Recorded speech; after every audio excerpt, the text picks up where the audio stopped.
Few hours after President Donald Trump of the United States, US and his state officials brokered a full and immediate ceasefire truce between India and Pakistan, leading to massive joy of celebrations for Indian and Pakistani residents in Kashmir. The two countries again have picked up weapons and resumed war, with India Foreign Secretary Shri Vikram Misri accusing Pakistan of violating the ceasefire agreement hours after it was brokered, stated this in a video press release made available to the public via WhatsApp channel through the office of the spokesperson of India Ministry of Defence.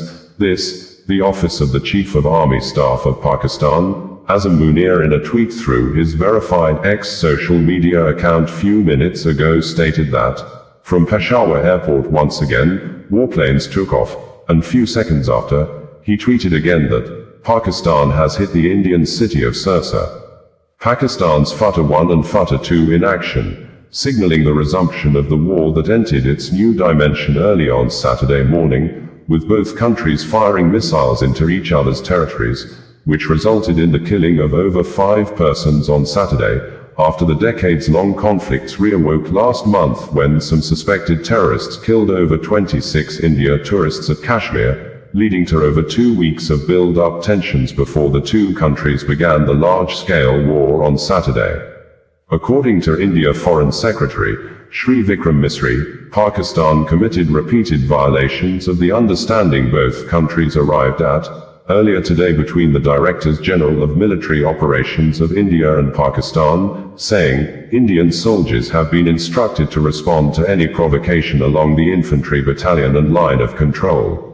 The U.S. Secretary of State, Marco Rubio, had earlier after the ceasefire was brokered, said that, over the past 48 hours, VP Vance and I have engaged with senior Indian and Pakistani officials, including Prime Ministers Narendra Modi and Shehbaz Sharif, External Affairs Minister Subramaniam Jaishankar, Chief of Army Staff Azam Munir, and National Security Advisors Ajit Doval and Azam Malik.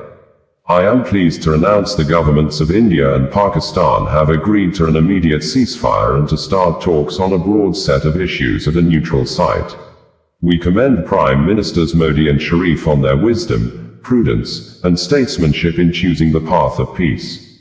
Office of the Spokesperson, India Ministry of Defence, in earlier numbers of tweets, stated that, in a grave escalation, Pakistan launched multi-vector attacks along the western border using drones, UCAVs, artillery and missiles, targeting over 26 locations from Srinagar to Nalia.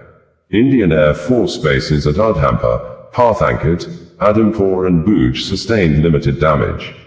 In a cowardly act, Pakistan also struck civilian infrastructure including Medicare centers and schools. India responded with swift precision strikes on identified military targets at Rafiki, Chaklala, Rahim Yar Khan and more, ensuring minimal collateral damage.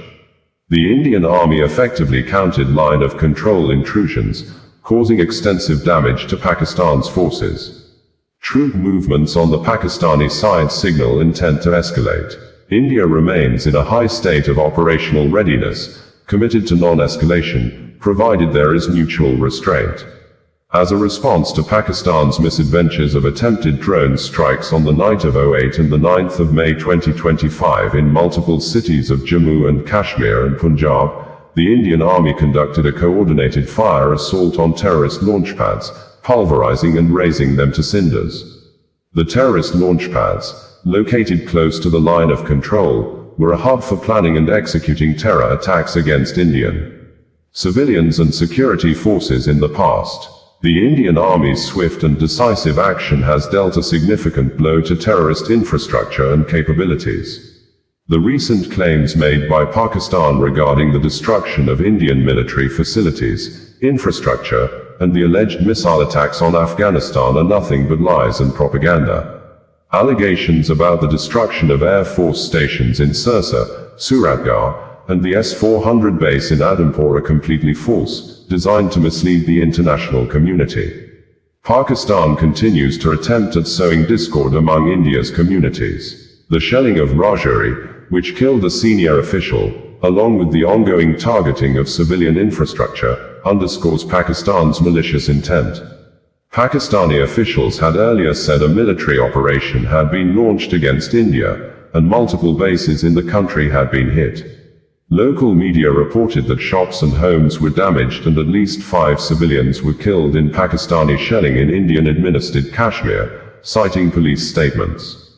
Times of India had earlier reported that tensions flared as Pakistan's shelling in Rajaury killed J&K official Raj Kumar Thapa. India responded forcefully, targeting and destroying multiple terror drone launch pads inside Pakistan.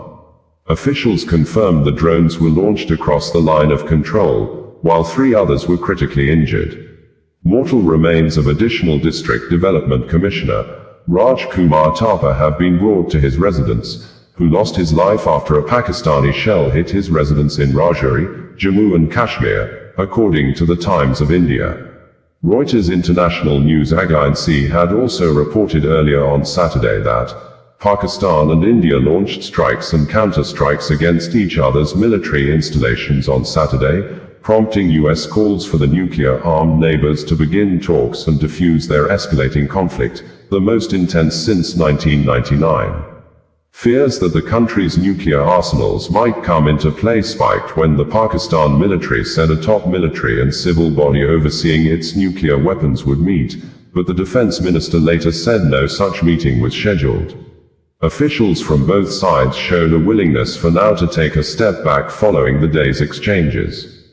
Pakistan's foreign minister, Mohammad Ishaq Dar, told local television that if India stops here, then we will consider to stop here. The Indian military said regarding Pakistan's military attacks on Saturday that all hostile actions have been effectively countered and responded to appropriately. Analysts and diplomats have long feared that conflict between the rivals could escalate into the use of nuclear weapons, in one of the world's most dangerous and most populated nuclear flashpoint regions. Unlike India, Pakistan does not have a no first use doctrine. Pakistan Defense Minister Khawaja Asif played down any immediate nuclear threat, calling it a very distant possibility. We shouldn't even discuss it in the immediate context, he told ARY-TV. Before we get to that point, I think temperatures will come down. No meeting has happened of the National Command Authority, nor is any such meeting scheduled, according to Reuters. For the last few hours, there have been repeated violations of the understanding arrived at earlier this evening between the Directors General of Military Operations of India and Pakistan. This is a breach of the understanding arrived at earlier today. The armed forces are giving an adequate and appropriate response to these violations, and we take very, very serious notice of these violations. We call upon Pakistan to take appropriate steps to address these violations and deal with the situation with seriousness and responsibility. The armed forces are maintaining a strong vigil on the situation. They have been given instructions to deal strongly with any instances of a repetition of the violations of the borders along the international border as well as the line of control. Thank you. Bringing you the news in a more digital way.